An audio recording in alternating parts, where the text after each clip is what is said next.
What up, y'all? It's Marcellus Copeland. Yeah, it's my government. Somebody know me as Southside O. The streets probably know me as Roscoe. 2024 is here, y'all. So I was gonna do something different this time, we going full steam at everything. And with that being said, loyalty. It's my latest novel. So what I'm gonna do is on YouTube and other social media platforms, I'm gonna be giving y'all certain stories, that's entitled, entail within loyalty. Today, we're gonna talk about a specific situation. This is real big shootout I got into out in Chesapeake. Pleasant Park, matter of fact, to be specific. It's crazy because it was dealing with some younger niggas, and I say that because as far as Virginia goes, that's basically that area, Foundation Park, Pleasant Park, that's where I'm from. But you know how it goes when you move on, you move on with life, new people move in. Sometimes the youngsters that you probably used to see running around, they grow up, they take over shit, flat out. And with that being said, I wasn't doing but so much out there anyway when I was living out there. I kind of bugged the fuck out later on once I moved on between, my days living in Portsmouth, being with my Detroit niggas, To me, I feel like that's what took me over the edge. Of course, I'm going to bust my gun. But as far as really going ham, I always say that if I was already wilding, them Detroit niggas put me on Kurt Cobain. We were suicidal at that point. It's almost like we didn't give a fuck. And I love these niggas so much that I just love being a part of it.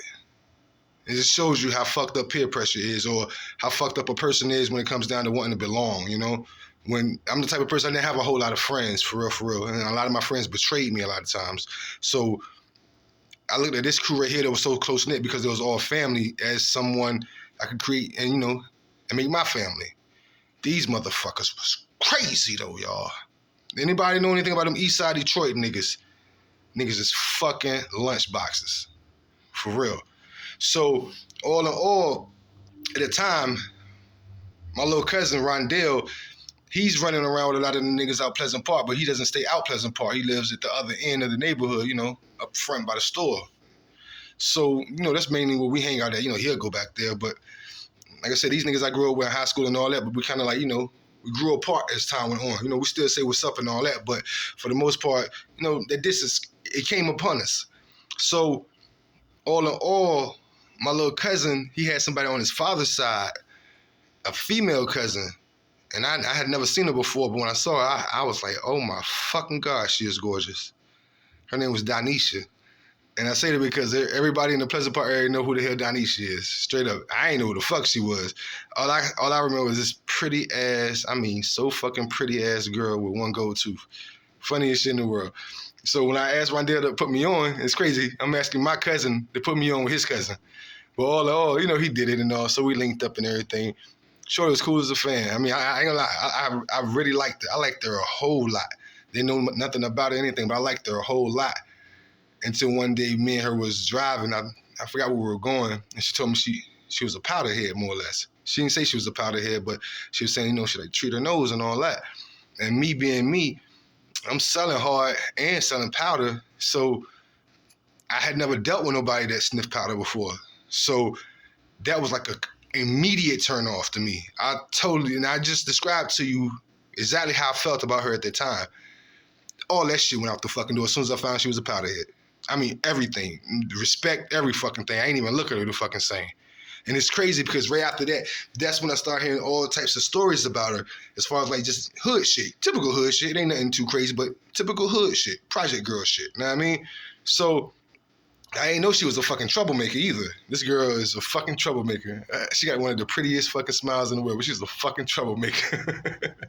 So all in all, one night I'm going to her crib, do my little 1-2 with her, I ain't fuck with her as my girl or nothing at this point, but regardless, pretty is motherfucking pretty. This girl was so fucking pretty to me.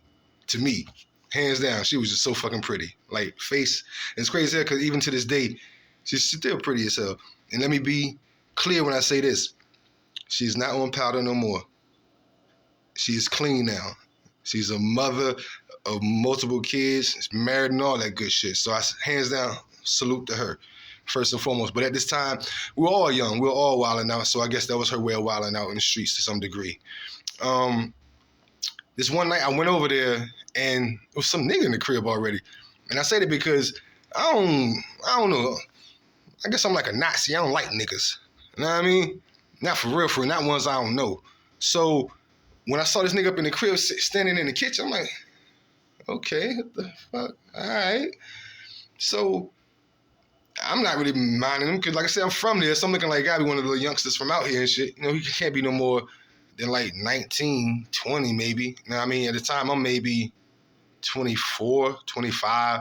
So like I said, you see the age difference as to how I wouldn't necessarily know this person per se.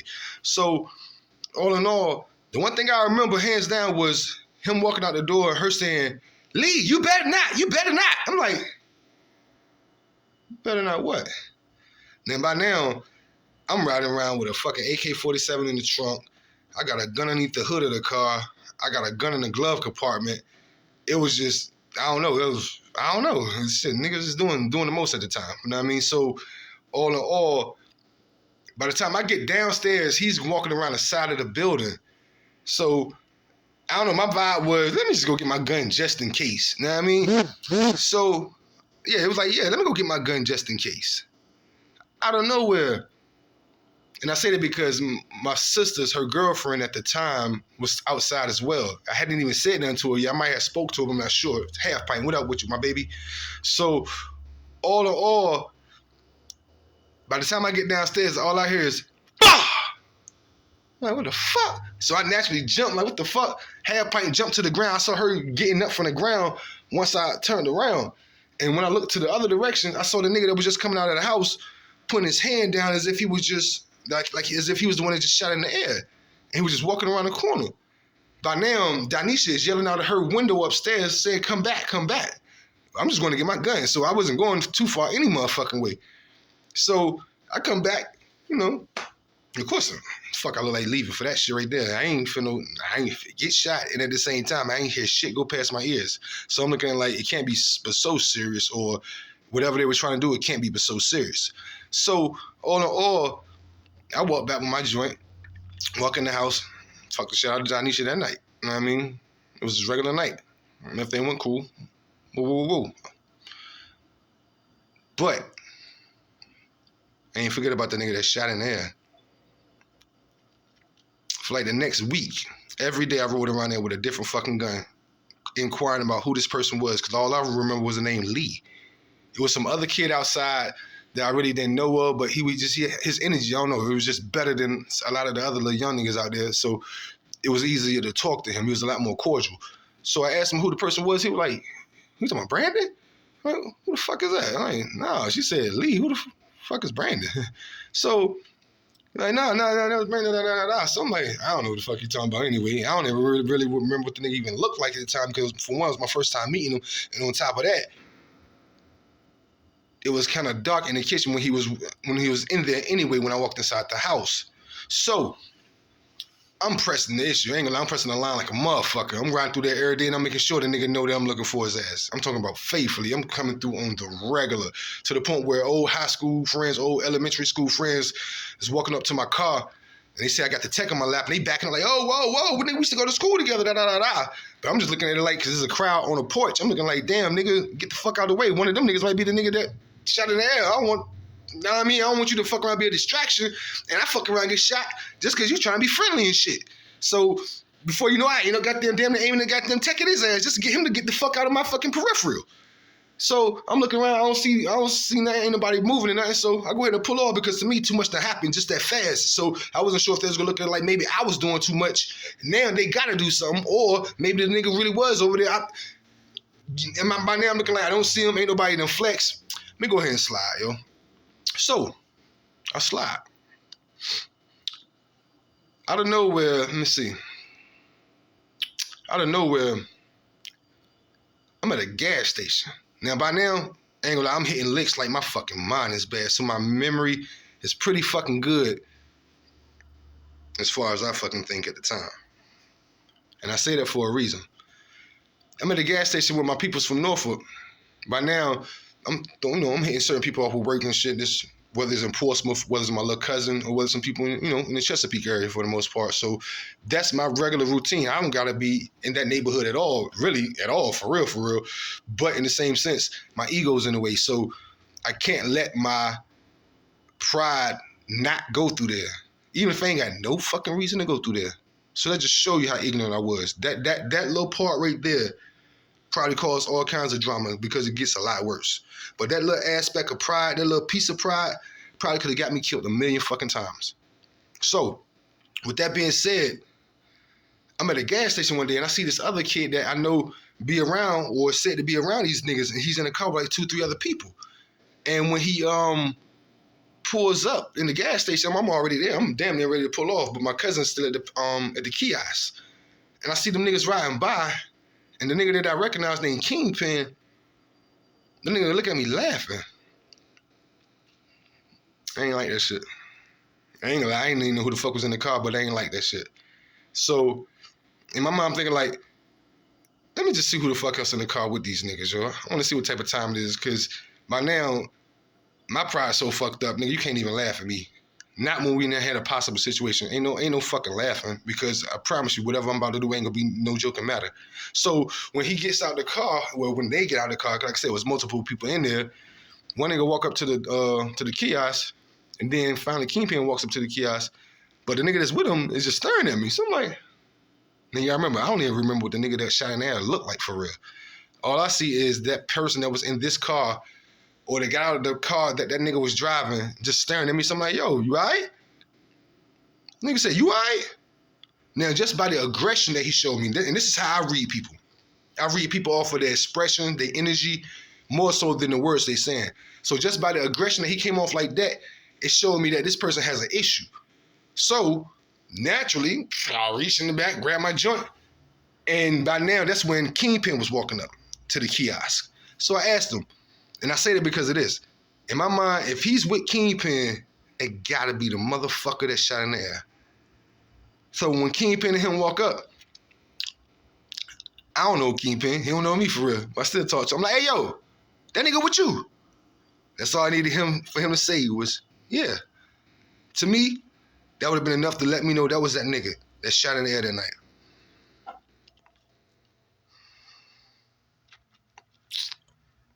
He said, nah, I don't know that nigga. I swear to God, I felt stupid because in my mind I'm thinking like, damn, this man could be having a bad day and we probably just caught eye contact at the wrong time. Cause I never saw him get out of the car. So it's multiple gas pumps on that side because it could have been, to me, it could have been another vehicle that was already on that side. Do y'all realize, I apologize to this dude because I thought I had the total mistaken identity. I'm like, yo, my bad, bro. I'm bugging. By now, my cousin's getting back in the car. Like, yo, what's wrong with you, nigga? You bugging on people you don't even know?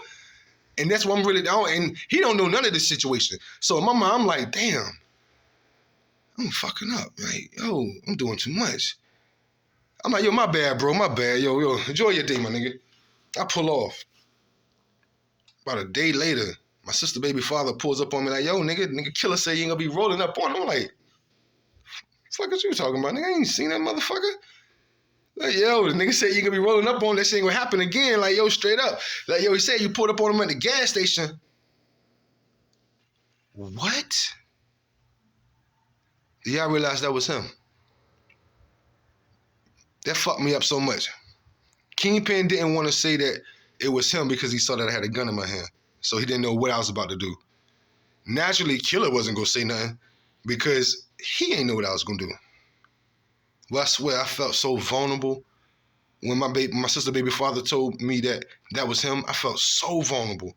Cause I'm thinking like, damn, this nigga could have shot me in my fucking face, any fucking thing. In my mind, I swear to God, I got on myself so hard about that, yo. Cause like I said, that was my first time seeing him, so technically that was my second time seeing him. And I really never got a chance to see him in the first place, as far as his face, his facial features. So, all in all, I'm like, what? Man, I'm on tilt at this point. So I go talk to my cousin that's familiar with the area as well. Not Rondell, but one of my other cousins. And I asked him what he looked like. And he say that, Killa looked a little bit like his little brother, my other little cousin. So I'm like, word. And then he started describing like, yeah, he even wear glasses like so and so and so. So I'm like, all right. So I'm gonna just look for the motherfucker that just looked like my cousin. Lo and behold, I'm riding past the store one day on Border Road, and I see somebody that looked like my little cousin. So in my mind, I'm thinking, and I say it because I saw him with the twins as well. So in my mind, I'm like, the twins definitely rock with all of them niggas out there. So it got to be them. If y'all don't know already, I'm talking about basically the overall CMG crew at the time. That's what it was calling themselves at the time. A lot of those brothers got locked up for some more shit. A lot of them just coming home. So I say salute to y'all motherfuckers for coming home. Welcome home. Hopefully you kept it solid. All in all, now in my mind, I know it's him. Fuck that. I know it's him. So I got my man Boo in the car. Not my connect Boo, but one of my man Boo. Not his cousin Boo, but my main man Boo. So, all in all, now I'm gonna keep it a buck with you. My little cousin Rondell didn't want to introduce me to Boo, so I don't really know how hard he go as far as like laying that murder game down, just busting in general in the middle of broad day. I say that because that main busting in the middle of broad day thing, that was something that me and my Detroit niggas had no issue doing. And it won't for shot value, it's because that shit'll go down at any motherfucking time, and I don't want to get shot in my ass later on. Right to the point. So I walk up on the dude. I mean, I don't even come aggressive or nothing. I walk up on him though. I don't even got no joint on me or nothing. Now, I got an AK-47 in the trunk. I got a revolver on the inside of the car. And I think I got a Glock underneath the hood of my car. So I walk up on him. I'm like, yo, look at my nigga. And by now, in my mind, I know it's this motherfucker. I'm like, yo, why you keep talking shit for? Like, yo, you don't even know me. Why you keep talking shit for? The nigga was like, yo, nigga got up, he was standing there, nigga, he got the joint in his pocket, like, yo, go ahead on, homie. Go ahead on, bro. He laughing and all when he saying this shit, like, go ahead on, bro. Yo, I got shot when I was 15 years old by my best friend just for punching him and running when we were all playing with each other already, just punching each other and running. Well, mainly they were punching each other, but I got shot when I was 15 over some real light shit. So in my mind, I'm thinking like, I ain't taking this motherfucker lightly. Young or not, younger than me or not, I don't give a fuck if you was 4 years old. You got that joint on you, nigga, you got your space. So all in all, I'm like, oh, you got it. You got it. And I say that to say this. Everybody say they built for war. Everybody say they ready to pop off at any time, all that good shit. You feel me? On one, I violated by walking up on this nigga with no joint on me in the first place. Why? Because by now, I'm hearing this crew and them, these motherfuckers shooting niggas in the face, shooting niggas in the neck, and all kinds of shit already. So I violated on that part right there. If he was thinking like how, I'm not even gonna say how I was thinking. I'm gonna just say if he was thinking like how some people would be thinking, he would have shot as soon as I walked up on his ass. Especially when I started asking him about talking shit. He lets me walk away. So I'm like, all right, you got it. You got it. And my mom thinking like, nigga, you better have more than one of those motherfuckers on you right now because shit about to get real.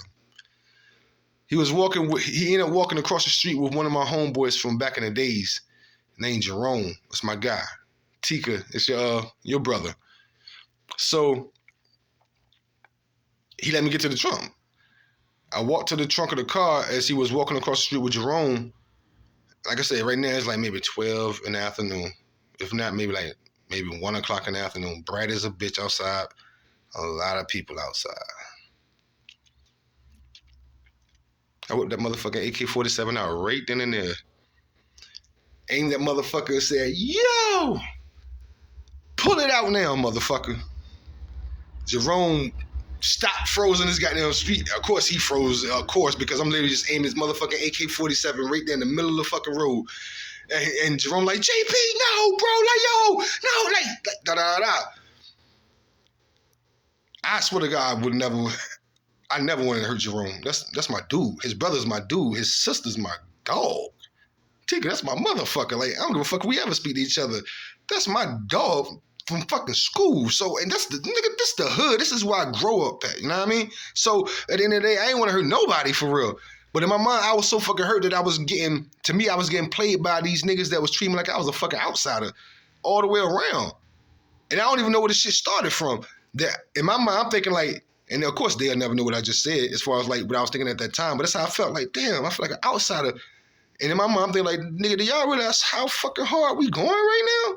That's what that's exactly what I'm thinking. I know y'all shooting da-da-da-da, but do y'all know what the fuck we doing on a daily basis? Do y'all realize how many addresses we got in our phones instead of phone numbers? Bro, I told y'all, Kurt Cobain. That's all I'm going to say. Kurt Cobain. It wasn't no such thing as you a killer, so we not going to try you. We want you to be a fucking killer, nigga. Because we gonna put you in the most vulnerable fucking position that all that killer shit's out the fucking window. All of it's out the window. Period. So, at the end of the day, I didn't want to shoot them niggas. I swear to God I didn't. I'm telling y'all straight up, I didn't want to even pull that trigger in any kind of way. And I really didn't want to do it with Jerome standing right there. Because anybody that knows, and I say it because I let that bitch off quite a few times, anybody that knows what comes down to an AK bullet, it's not like aiming a gun. I mean, it's not like aiming a handgun. And I'm just leave that at that. Them bullets go anywhere. So, one of the twins was still on the at the store. I ain't even see the nigga. Once again, I violated. Because if shit was real, that twin could have just walked up on me from behind, just blew my fucking head off. My man Boo was sitting in the car, but he never got out of the car the whole fucking time. So by the time I turned around and saw the twin, my natural instinct was to tell my man Boo, if this nigga move, kill his ass. The twin was like, he looked at my man like, I ain't even do nothing. I went inside the store and just bought something. I ain't even had shit to buy that motherfucker, but my adrenaline was pumping so fast, nigga, I needed to do something. I couldn't just leave, so let me go buy something very quick. Not thinking about the cameras. Do you see what I'm saying, though? Stupidity. When my adrenaline was pumping that fast, I made so many mistakes in general, but on top of all of that, and I'm talking about as far as like my life, when it comes down to my freedom, why the fuck am I going inside the store for? More importantly, why the fuck am I putting the AK-47 where there's cameras outside of the store? So I'm not even thinking about being on camera at the time. You feel where I'm coming from? Stupidity. Pure stupidity. Luckily, I didn't let off a round that day. That's the best way I put it. Luckily, I didn't let off a round that day. So, as you know, shit real now. The situation is real. So,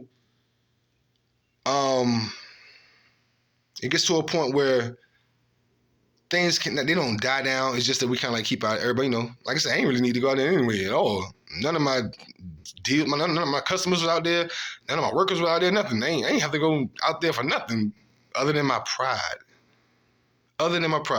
Because by now, Donisha was acting like a fucking thought, just trying to stay in the mix of the shit, just stirring up trouble for the most part. And I say that because it was one point in time where when it came down to the original situation, okay, let me show what I mean by this when I say a regular thought. I get a call from her one day, and this is before any drama done popped. She called me up like, something like, yo, what up? She don't even say nothing. This bitch say, somebody want to speak to you. She put the nigga Killa on the phone. This motherfucker said, yo, you looking for me? I'm like, who the fuck is this? And I'm bugging out because why the fuck, my little bitch the one that put you on the phone for?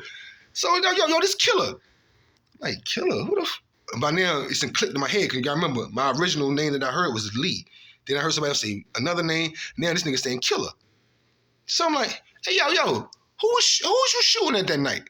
In my mind, I already know the answer to it. I just want to see if you got the heart to say, nigga, I was shooting at you or anything like that. Niggas like, yo, they ain't had nothing to do with you, yo. They ain't had nothing to do with you. But matter of fact, yo, son. I mean, he didn't say son. He just said he sounded like he was about to say son. That nigga like, yo, nigga. Niggas don't go looking for Killa. Killa go looking for niggas.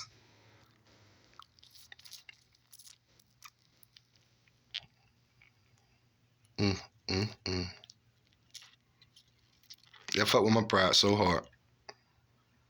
And I swear to God, you were sweeping out as the most murderous motherfucker in the world. Because that shit fucked with my pride so hard. So at the time, I got Jungle and Smurf riding with me in the whip, but they live out there. So in my mind, I'm thinking like, I don't want to get them too involved with it, because even though I know what they go do, they live out there, and they ain't just living out there by themselves. They live out there with like their baby moms and all that shit. So I mean, they got kids out there and some more shit. So I asked them niggas where they wanted me to drop them off at, because I told them what happened. They was in the car when the nigga was talking shit. They ain't hear him, but I told them what happened. So I asked them where they wanted me to drop them off at. So I dropped them off on Drayton, and I went to Portsmouth. Came back, rode on that street, rode at the other end of the street where the whole gang was at. There at this end, I rode at the end of the street that's down this end. There's one street that can literally see all the way down there where they at. So I ride on the street and I got two joints on me. I got the revolver on me and I got the Glock on me. So I'm looking like if I shoot the Glock, I gotta shoot out of the passenger window so those shells will fall inside the car. If I shoot with the revolver, I can shoot that out the passenger. I mean, out the driver's side window, because they go stay inside the joint. So I drove down there with the passenger side facing them, aimed the Glock, and then a car came from the other street coming towards me. So I put the shit down real quick and played it off and drove towards the car, or at least towards the street the car was coming off of, and just bust a U-turn. By now I'm looking like I gotta do something. So what I did was, I'm like, fuck it. I'm gonna be on the driver's side now. So I drove down there, came back to the same spot with them facing down the other end of the street, and the little kid like, hey, there we go, there we go. I'm thinking like, how the fuck a kid even know who the fuck I am? I just told you I don't even be out this bitch like this. So I'm like, fuck, my cover blown. Blow, blow, blow, blow. I seen that little kid fall first.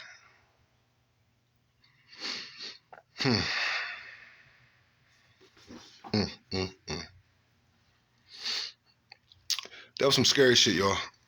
I'm gonna be the first to tell you.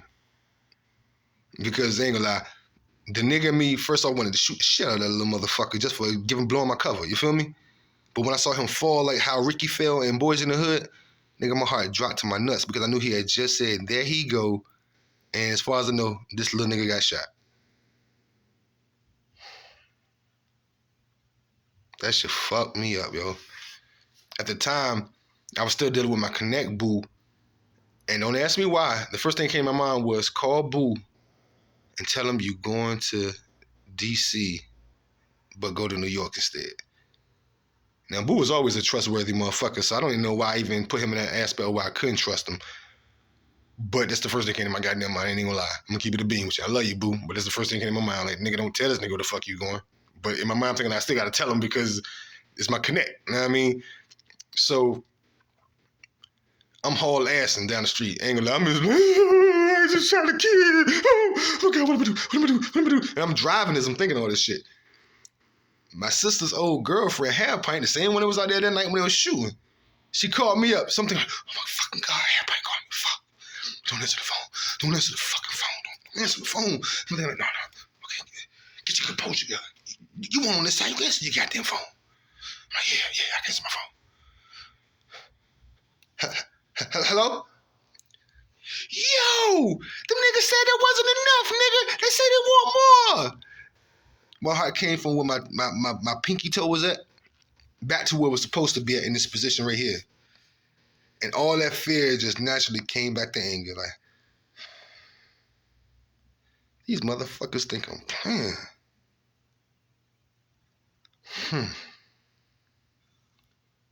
Luckily, the little kid didn't get hit. But in my mind, I felt like I had to do something. So when he blew my cover, I couldn't just pull off. Fuck that. Nah, I ain't going out like that. Weird shit is, it kind of, as far as I knew, it didn't get deaded, but it got prolonged. It's a Cash Money and Clips show coming up at the time. They had just did What Happened to Their Boy and all that. It was bubbling all on the radio. Baby was taking off with that shit. Cash Money was about to take off. Lil Wayne wasn't the best rapper alive and all that shit just yet, know what I mean? But this is that time. So I'm looking for some smoke. I'm living out Portsmouth, know what I mean? So I called my cousin Rondell, asking me, you got some smoke? He's like, yeah. So I'm like, all right, yo. He's like, yo, meet me out Players. I'm like, why the fuck would you even ask me to meet y'all Players when you know this is basically where been going to war with lately, nigga. So he like, nah, just meet him on the back road. So that's what I do. I meet him on I drive on the back road. Look, cuz ain't nowhere to be found. And he knew I was coming. And I was calling him over and over, telling him I was there. Texting him, telling him I was there. So in my mind, I'm thinking like, okay, this shit's somewhat over with. It's been a minute since anything happened, so I should be able to come out here now. I mean, I should be able to. I ride out there, and I'm pulling up. I ride all the way to the back where TJ live at and shit. So once I get out there and I do that, I walk in the hallway and I see Lil Wolf and all them. These is, like I said, this whole neighborhood is people I grew up with. So I'm literally just bumping everybody from back in the days we used to play football with, go to school with, all this shit. These is my childhood friends for the most part. But it's been so long since I've seen a lot of them. You know how it goes. Like I said, that distance apart and that time apart, it doesn't create enemies, but it definitely doesn't it doesn't nurture bonds by far. I'm gonna be honest with you, it don't. So, but when I see the Wolf and all them, it's all love. I knock on this door and shit. I'm like, yo, what up, nigga? Da da da. You know what I mean? Because I don't know which door to go to. Because I already asked a little kid outside where Rondell at. He said he upstairs. So ain't number 2 doors upstairs. So I knock on the first door. And that's Lil Wolf crib and shit. So, you know, he's like an old regular shit. Like, yo, nigga, what up, nigga? Da da da. You know what I mean? It's good to see the niggas. It's been a long time since I've seen them. This is my dog. As far as I know, all these niggas is my dogs. You know what I mean? So I'm like, where Rondell at? And like, yo, he crossed the hall. So I go across the hall and that's where TJ live at. So I knock on the door and shit. Of course, I got my joint on me because I ain't slipping like that much. I don't give a fuck. I ain't give nobody that much fucking credit of shit being cool. Ain't nobody said this shit cool, so I ain't gonna do that much of fucking assuming. So I get in there, nigga.